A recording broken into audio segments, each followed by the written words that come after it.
ಎಲ್ಲರಿಗೂ ನಮಸ್ಕಾರ. ಸಲಾಮ್ ಅಲೈಕುಂ. ಪದ್ಧತಿ ಇದೆ, ಹಾಗಿದ್ರೆ ವಿಶ್ ಮಾಡಿದಾಗ ಪ್ರತಿಯಾಗಿ ವಿಶ್ ಮಾಡುವಂಥ ಪದ್ಧತಿ ನಮ್ಮೂರಲ್ಲಿ ಇನ್ನೂ ಜೀವಂತವಾಗಿದೆ. Thank you. ವೆಲ್, ನನಗೆ ಎಷ್ಟು ಸಮಯ ಸಿಗ್ತದೆ ಗೊತ್ತಿಲ್ಲ. ಹೇಳಿ ಕೇಳಿ ಪಾಠ ಮಾಡೋ ಮೇಷ್ಟ್ರಾಗಿದ್ದವ್ರು ನಾವು. ಹಾಗಾಗಿ ಥ್ಯಾಂಕ್ ಯು. ಬೆಲ್ ಆಗಬೇಕು ಅಥವಾ ಯಾರಾದರೂ ಈ ರೀತಿ ಚೀಟಿ ಕೊಡಬೇಕು. ಮಾತಾಡ್ತಾ ಹೋಗ್ತಾನೆ ಇರ್ತೀವಿ. ಚೀಟಿ ಕೊಟ್ಟಿದ್ದಾರೆ 10 ರಿಂದ 15 ನಿಮಿಷ ಅಂತೇಳಿ. ಅಷ್ಟರೊಳಗಡೆ ನಿಮ್ಮ ಜೊತೆಯಲ್ಲಿ ಒಂದಿಷ್ಟು ವಿಚಾರಗಳನ್ನು ಹಂಚಿಕೊಳ್ಳೋದಕ್ಕೆ ಬಯಸ್ತೇನೆ. ವೇದಿಕೆ ಮೇಲಿರುವಂತಹ ಗಣ್ಯರೇ, ಶಿಕ್ಷಕ ಬಾಂಧವರೇ, ವಿದ್ಯಾರ್ಥಿನಿಯರೇ ಮತ್ತು ಅವರ ಪೋಷಕರೇ, ಇವತ್ತಿನ ಕಾರ್ಯಕ್ರಮ ಪ್ರತಿಭಾ ಪುರಸ್ಕಾರ. ಯಾರನ್ನ ಪುರಸ್ಕರಿಸ್ತಾ ಇದ್ದಾರೆ? ಯಾರು ಪ್ರತಿಭಾನ್ವಿತರು ಅಂತ ಹೇಳಿ ಸಾಧನೆಯನ್ನು ಮಾಡಿದ್ದಾರೋ ಅವರನ್ನು ಪುರಸ್ಕರಿಸ್ತಾ ಇದ್ದಾರೆ. 10th ಅಲ್ಲಿ ಸಾಧನೆ ಮಾಡಿರುವಂಥವ್ರು, PUC ಸೈನ್ಸ್, ಕಾಮರ್ಸ್, ಆರ್ಟ್ಸ್ ಈ ಸ್ಟ್ರೀಮ್ಸ್ಗಳಲ್ಲಿ ಅಚೀವ್ ಮಾಡಿದಂಥ ಅಚೀವರ್ಸ್ಗಳು, 10th ಓದ್ತಾ ಇರುವಂತಹ ಮಕ್ಕಳು ಈಗ ಇದ್ದೀರಿ ಇಲ್ಲಿ. PUC ಓದ್ತಾ ಇರುವಂಥವ್ರು ಇದ್ದೀರಿ, PUC ಮುಗಿಸ್ದಂಥವರು ಇದ್ದೀರಿ. PUC ಪ್ರತಿಭಾ ಪುರಸ್ಕಾರದ ಬಗ್ಗೆ ಹೇಳ್ತಾ ಇದ್ದಾಗ, ಅಂದರೆ PUCಯಲ್ಲಿ ಅಚೀವ್ ಮಾಡಿದಂಥವರ ಬಗ್ಗೆ ಹೇಳ್ತಾ ಇದ್ದಾಗ ಮುದಸ್ಸಿರ್ ಅವರು ಹೇಳ್ತಾ ಇದ್ರು, 600ಕ್ಕೆ 600 ಅಂಕಗಳನ್ನು ಪಡ್ಕೊಂಡಂತಹ ತೀರ್ಥಹಳ್ಳಿಯ ವಾಗ್ದೇವಿ ಶಾಲೆಯ ವಿದ್ಯಾರ್ಥಿನಿಗೂ ಸಹ ನಾವು ಪುರಸ್ಕರಿಸಿದ್ದೇವೆ ಅಂಥೇಳಿ. ಹಾಗೆಯೇ 10th ಅಲ್ಲಿ 625ಕ್ಕೆ 625 ಅಂಕಗಳನ್ನು ಪಡ್ಕೊಂಡಂಥ ಮಕ್ಕಳಿಗೂ ಸಹ ನಾವು ಇವತ್ತು ಪುರಸ್ಕಾರವನ್ನು ನೀಡಿದ್ದೇವೆ ಅಂಥೇಳಿ. ಅವರಿಗೂ ಬೇರೆ ವಿದ್ಯಾರ್ಥಿಗಳಿಗೂ ಏನು ವ್ಯತ್ಯಾಸ ಇದೆ? ಈಗ ಮಾತನಾಡಿದರು, ಶ್ರೀಯುತ ಕುಲಕರ್ಣಿ ಅವರು ಮಾತನಾಡಿದರು, ಸಹಿಷ್ಣುವರ ತಂದೆ ನಾಗರಾಜ್ ಅವರು ಮಾತಾಡಿದರು. ಆ ತಂದೆ ತಾಯಿಗಳ ಮಕ್ಕಳಿಗೂ ಉಳಿದವ್ರಿಗೆ ಏನು ವ್ಯತ್ಯಾಸ ಇದೆ? ಭೌತಿಕವಾಗಿ ಆ ಸೃಷ್ಟಿಕರ್ತ ಸೃಷ್ಟಿ ಮಾಡುವಾಗ ಏನು ವ್ಯತ್ಯಾಸ ಇಟ್ಟಿರಲ್ಲ. ವ್ಯತ್ಯಾಸ ಎಲ್ಲಿ ಬರುತ್ತೆ ಅಂತ ಹೇಳಿದರೆ, ಫೋಕಸ್ನ ಇಟ್ಕೊಂಡು ನಿರಂತರವಾಗಿ ಎಫರ್ಟ್ನ ಹಾಕುವಂಥ ಸಂದರ್ಭದಲ್ಲಿ ವ್ಯತ್ಯಾಸಗಳಾಗ್ತಾ ಹೋಗ್ತವೆ. ವಿದ್ಯಾರ್ಥಿ ಒಬ್ಬ ಮಾತನಾಡ್ದ, ಸಾಧನೆ ಮಾಡಿದಂಥ ವಿದ್ಯಾರ್ಥಿಗಳ ಅನಿಸಿಕೆ ಅಂತ ಅವಕಾಶ ಕೊಟ್ಟಾಗ ನನ್ನ ಹೆಸರು ಮರೆತೆ ಮಾತನಾಡ್ತಾ ಏನು ಹೇಳ್ದ ಆತ? ಯಾವ ರೀತಿ ಕೆಲಸ ಮಾಡಬೇಕು ಅಂತ ಹೇಳ್ದ? There is no tomorrow. ನಾಳೆ ಅನ್ನೋದಿಲ್ಲ. ಇವತ್ತೇ ನಾನೆಲ್ಲ ಏನು ಮಾಡಬೇಕೋ ಅದನ್ನು ಮಾಡಬೇಕು ಅನ್ನುವಂತಹ ಫೋಕಸ್ ಯಾರಿಟ್ಕೊಂಡು ಎಫರ್ಟ್ನ ಹಾಕ್ತಾ ಹೋಗ್ತಾರೋ ಸಾಧನೆ ಅವರ ಸೊತ್ತಾಗುತ್ತೆ. ಸಣ್ಣ ವ್ಯತ್ಯಾಸ ಆರ್ಡಿನರಿ ವ್ಯಕ್ತಿಗಳ ಸಾಧನೆಗೂ ಎಕ್ಸ್ಟ್ರಾ ಆರ್ಡಿನರಿ ವ್ಯಕ್ತಿಗಳ ಸಾಧನೆಗೂ ಏನು ವ್ಯತ್ಯಾಸ? ಅದು that little extra which is behind that ordinary makes him extra ordinary. ಎಲ್ಲರೂ ಆರ್ಡಿನರಿನೇ, ಆದರೆ ಆ ಆರ್ಡಿನರಿಯ ಹಿಂದೆ ಎಕ್ಸ್ಟ್ರಾ ಅನ್ನೋದನ್ನು ಸೇರಿಸ್ಕೊಳ್ತಾರೆ. ಆ ಎಕ್ಸ್ಟ್ರಾ ಅನ್ನೋದು ಯಾವ ವಿಚಾರದಲ್ಲಿ? ಹಾಕುವಂಥ ಎಫರ್ಟ್ನ ವಿಚಾರದಲ್ಲಿ. And then they become extraordinary. Well, ಇನ್ನು ಸರಳವಾದಂತಹ ಒಂದು ಉದಾಹರಣೆಯನ್ನು ಪ್ರಕೃತಿಯಲ್ಲಿ ನೋಡೋಣಂತೆ, ನೇಚರ್ನಲ್ಲಿ ನೋಡೋಣಂತೆ. ಡೈಮಂಡ್ ಮತ್ತು ಇದ್ಲು ಎರಡು ಒಂದೇನಾ? ಕೊಯ್ಲಾ, ಇದ್ಲು ಅಂತ ಹೇಳಿದ್ರೆ ಕೊಯ್ಲಾ ಮತ್ತೆ ಡೈಮಂಡ್ಗೆ ನನಗೆ ಉರ್ದು ಅಥವಾ ಹಿಂದಿಯಲ್ಲಿ ಹೇಳಲಿಕ್ಕೆ ಗೊತ್ತಾಗ್ತಾ ಇಲ್ಲ. हीरा और कोयला दोनों एक ही है ना? एक ही है, एक ही है वो. ಎರಡು ಕಾರ್ಬನ್ನೇ. ಐಸೋಟೋಪ್ಸ್ಗಳು. ಆದರೆ ಯಾವ ಕಾರ್ಬನ್ನ ಕಣಗಳು ಪ್ರೆಷರ್ಗೆ ಒಳಗಾಗ್ತವೋ, ಒತ್ತಡಕ್ಕೆ ಒಳಗಾಗ್ತವೋ ಭೂಮಿ ಅಡಿಯಲ್ಲಿ, ಸಾವಿರಾರು ವರ್ಷಗಳವರೆಗೂ ಅದು ಒತ್ತಡಕ್ಕೆ ಒಳಗಾದ ನಂತರ ಅದು ಬದಲಾಗುತ್ತೆ. ಏನಾಗಿ ಬದಲಾಗುತ್ತೆ? ಡೈಮಂಡ್ ಆಗಿ. ಸೊ ಆ ಒತ್ತಡವನ್ನು ತಡ್ಕೊಳ್ಳುವಂಥ ಕ್ಷಮತೆ ನಮ್ಮಲ್ಲಿ ತಂದುಕೊಂಡಿದ್ದೆ. ಆದರೆ ಮುಂದಿನ ದಿನಗಳಲ್ಲಿ ವೇದಿಕೆ ಮೇಲೆ ನಿಮ್ಮನ್ನು ಸನ್ಮಾನಿಸ್ತಾರೆ, ಸನ್ಮಾನಕ್ಕೆ ನೀವು ಅರ್ಹರಾಗ್ತೀರಿ. ವೆಲ್, ಸಂಸ್ಥೆಯ ಪರಿಚಯವನ್ನು ಮಾಡಿಕೊಡ್ತಾ ಮಹನೀಯರು ಹೇಳ್ತಾ ಹೋದರು APJ ಅಬ್ದುಲ್ ಕಲಾಂರ ಬಗ್ಗೆ. APJ ಅಬ್ದುಲ್ ಕಲಾಂರ ಬಗ್ಗೆ. APJ ಅಂದ್ರೆ ಏನು? ಕುತೂಹಲ ಇರಬೇಕು ನಮಗೆ. ಯಾಕೆ APJ ಅನ್ನೋದು ಅಬ್ದುಲ್ ಕಲಾಂರ ಹಿಂದೆ ಹೆಸರು ಬಂದಿದೆ ಅಂತೇಳಿ. ಅವುಲ್ ಫಕೀರ್ ಜೈನಲುಬ್ದೀನ್ ಅವ್ರ ತಂದೆ ಹೆಸರದು. ರಾಮೇಶ್ವರಂ ಹತ್ರ ಪಾಂಬನ್ನಲ್ಲಿ ಒಂದು ಮಸೀದಿಯ ಇಮಾಮ್ ಅವ್ರ ತಂದೆ ದೋಣಿಯನ್ನು ನಡೆಸ್ತಾ ಇದ್ರು. ಅಂತಹ ಹಿನ್ನೆಲೆಯಿಂದ ಬಂದಂಥ ಅಬ್ದುಲ್ ಕಲಾಂ ಯಾವ ಮಟ್ಟವನ್ನು ಮುಟ್ತಾರೆ? 1997ರಲ್ಲಿ ಭಾರತ ರತ್ನ. ಅದು ಏಕಾಏಕಿ ಆಗಿದ್ದಲ್ಲ. ಅವರಿಗೊಮ್ಮೆ ಭಾರತದ ರಾಷ್ಟ್ರಪತಿಗಳೂ ಆಗಿ, ಅದಾದ ನಂತರದಲ್ಲಿ ನಿವೃತ್ತರಾಗಿ,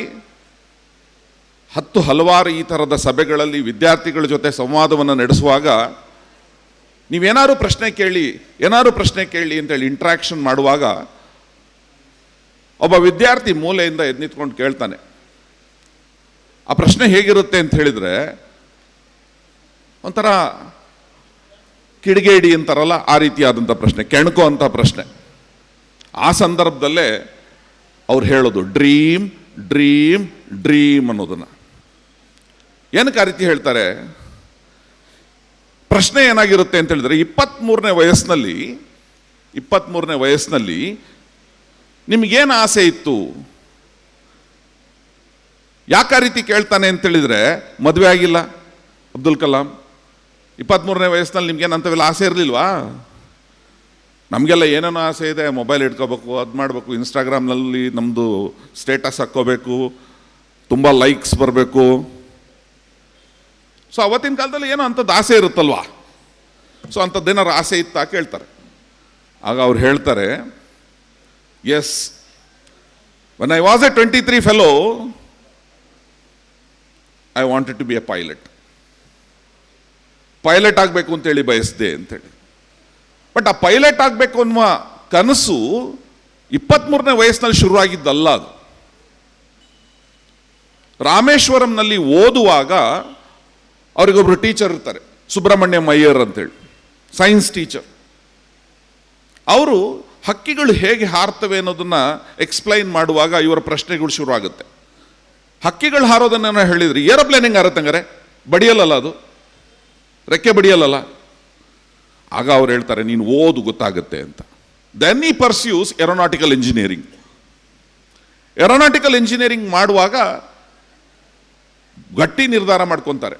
ಚಿಕ್ಕಂದಿನಿಂದಲೂ ನಾನು ಹಾರಬೇಕು ಅಂತ ಹೇಳಿ ಬಯಸ್ತಾ ಇದ್ದಂಥವ್ರು ನಾನು ಪೈಲಟ್ ಆಗಬೇಕು ಅಂತೇಳಿ. ಪೈಲಟ್ ಆಗ್ತಾರಾ? ಅದಕ್ಕಿಂತಲೂ ದೊಡ್ಡ ಸಾಧನೆ ಮಾಡ್ತಾರೋ. ಏರೋನಾಟಿಕಲ್ ಇಂಜಿನಿಯರಿಂಗ್ ಮುಗಿಸಿದ ನಂತರದಲ್ಲಿ ಇಂಡಿಯನ್ ಏರ್ಫೋರ್ಸ್ ಸೇರಲಿಕ್ಕೆ ಪ್ರಯತ್ನ ಮಾಡ್ತಾರೆ. ಸೆಲೆಕ್ಟು ಆಗ್ತಾರೆ. 10ನೇವರಾಗಿ ಸೆಲೆಕ್ಟ್ ಆಗ್ತಾರೆ. 9 ವೇಕೆನ್ಸಿ ಇರುತ್ತೆ, ಹಾಗಾಗಿ ಅವರಿಗೆ ಅವಕಾಶ ಆಗಲ್ಲ. He was rejected. ಅವ್ರನ್ನ ಹೊರಗಡೆ ಕಳಿಸಲಾಗುತ್ತೆ. ಬಟ್ ಕನಸು ಕಾಣೋದನ್ನ ನಿಲ್ಸಲ್ಲ APJ Abdul Kalam.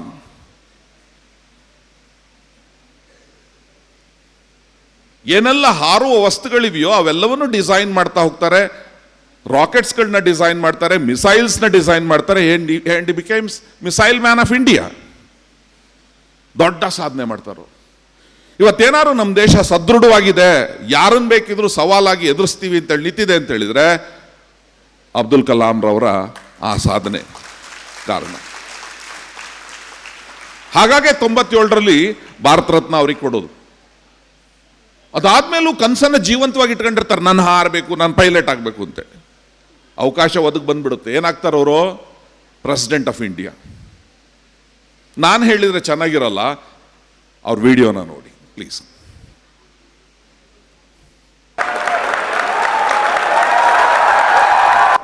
I will say, you may ask some questions. Yes. Yes, fellow. Go on. No. You fellow, you asked when I am 23, eh? What I will do? Fantastic question. Fantastic question. 23, when I was a 23 fellow, I took a pilot, okay? I will become a pilot. So I studied aeronautical engineering. I went to Air Force for pilot, okay? They did not select me, okay? Out of 10 fellows, I was the 10th fellow, a selected fellow. 9 seats only they had, I lost it, okay? But when I became the president, I became the supreme commander. You did it. You became the supreme commander. And I told the chief of the air staff, I want to learn flying. He said, I'm going to give you training. He trained me for 6 months. Then I flew Su-30. Sukhoi 30 fighter plane. Message is, dream, repeat with me, dream, Dream, dream, dream, dream, dream transforms transforms into thoughts, into thoughts. thoughts, Thoughts result result into action. action. ನನ್ನ ಗೆಳೆಯ ಮೊಹಮ್ಮದ್ ಇಬ್ರಾಹಿಂ ಇವತ್ತಿನ ಕಾರ್ಯಕ್ರಮದ ಅಧ್ಯಕ್ಷತೆಯನ್ನು ವಹಿಸಿರೋಂಥವನು ಇದೇ ರೀತಿ ಕನಸುಗಾರ.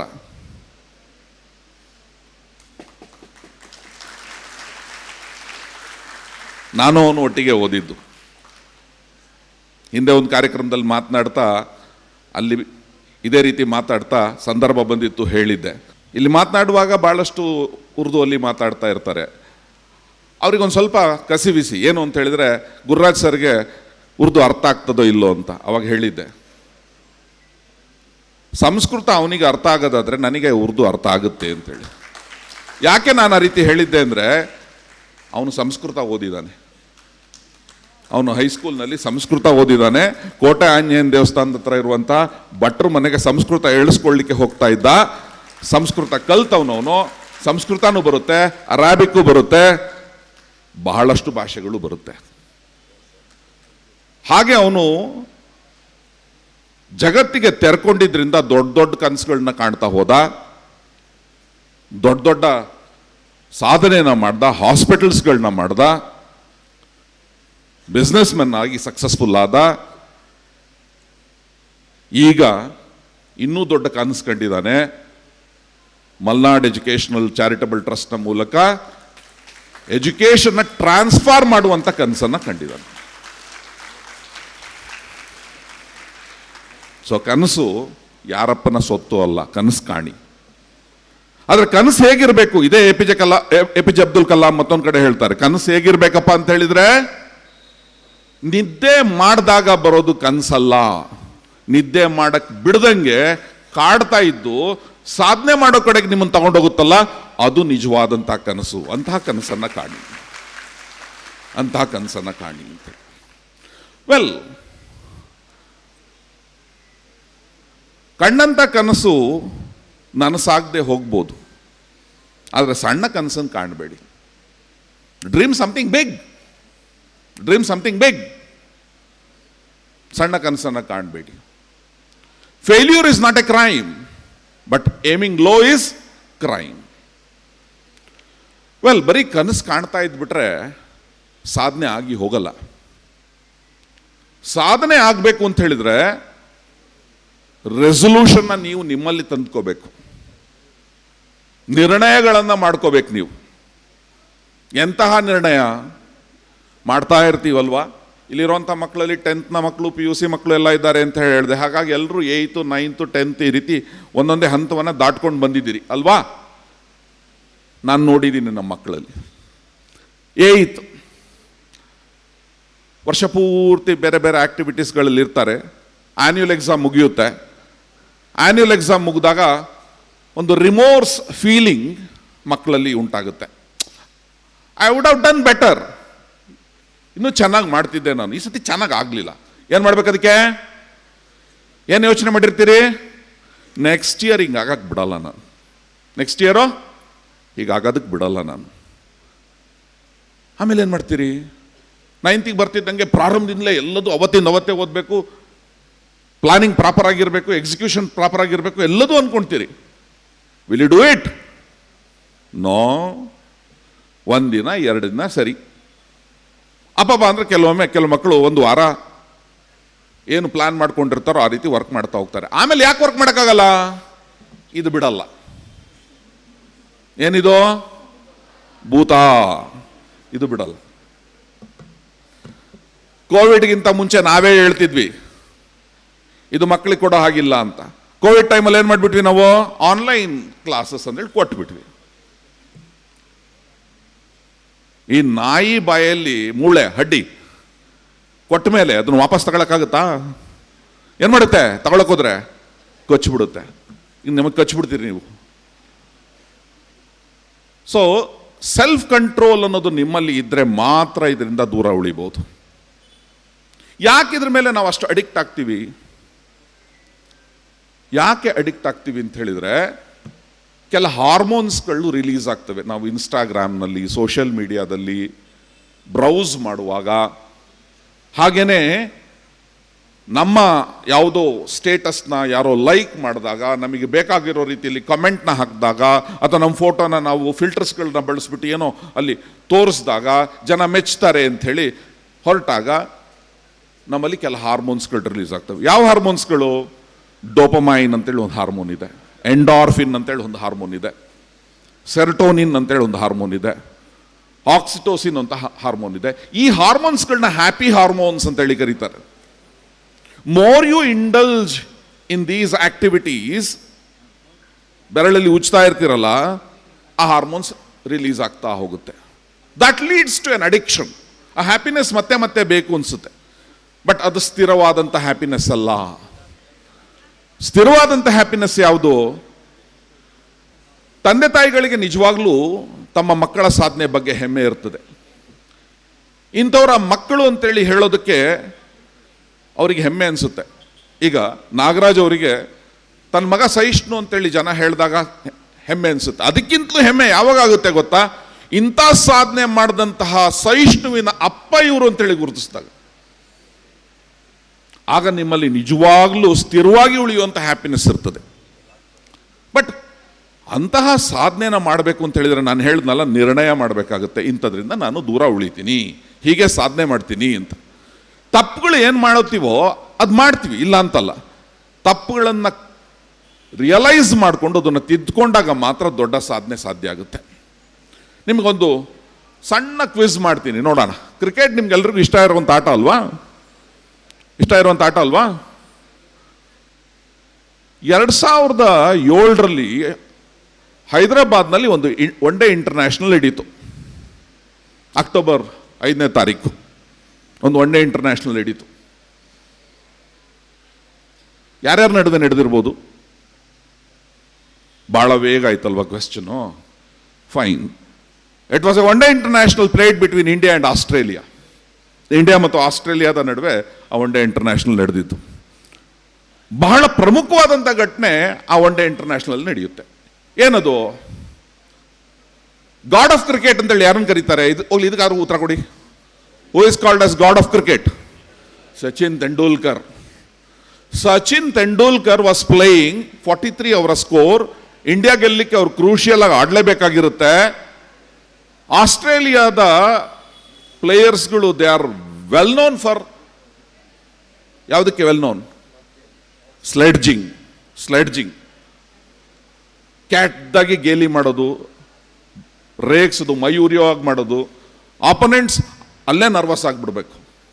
ನೋಡಿರ್ತೀರಿ, ಇವತ್ತಿಗೂ Australia versus any team match ನಡೀತಾ ಇರುವಾಗ ಸ್ಲೆಡ್ಜಿಂಗ್ ನಡೆಯುತ್ತೆ.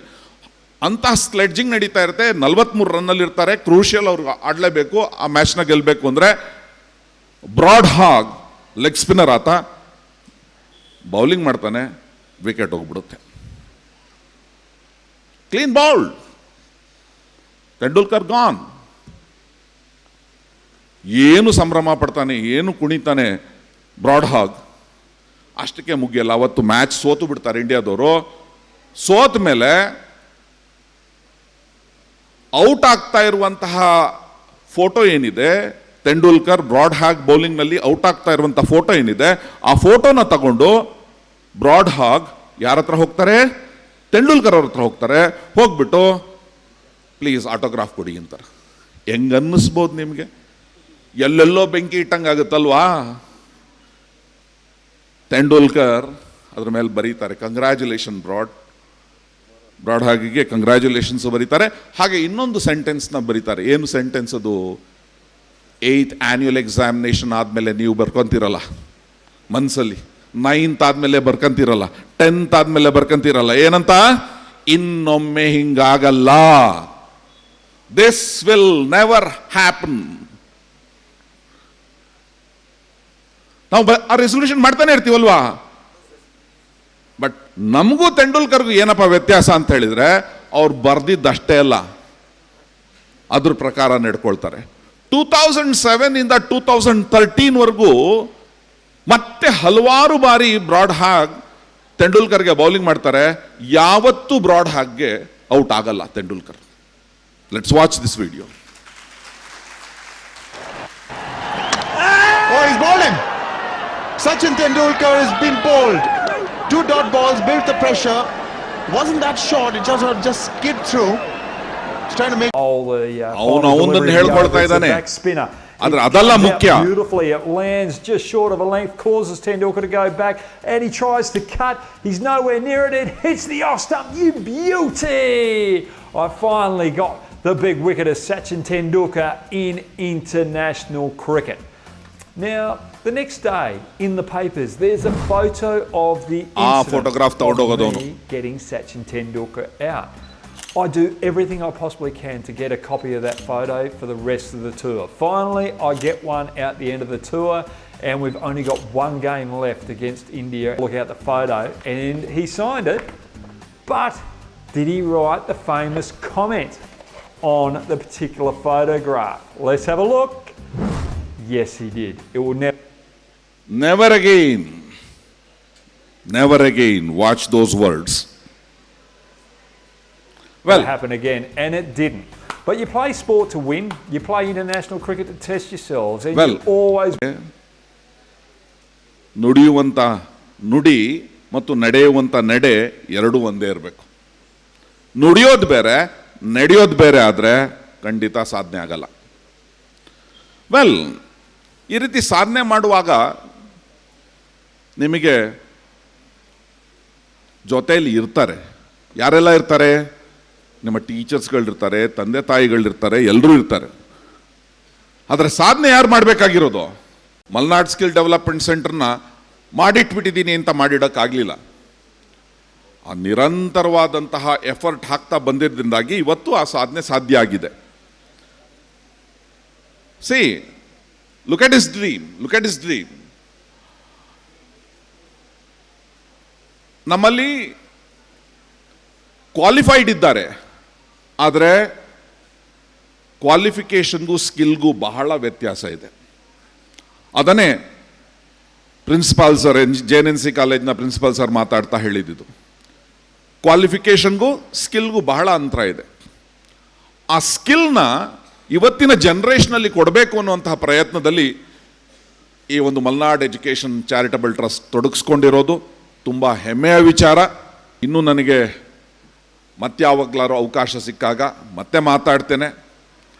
ಅವಕಾಶ ಕೊಟ್ಟಿದ್ದಕ್ಕಾಗಿ ಧನ್ಯವಾದಗಳು. Thank you.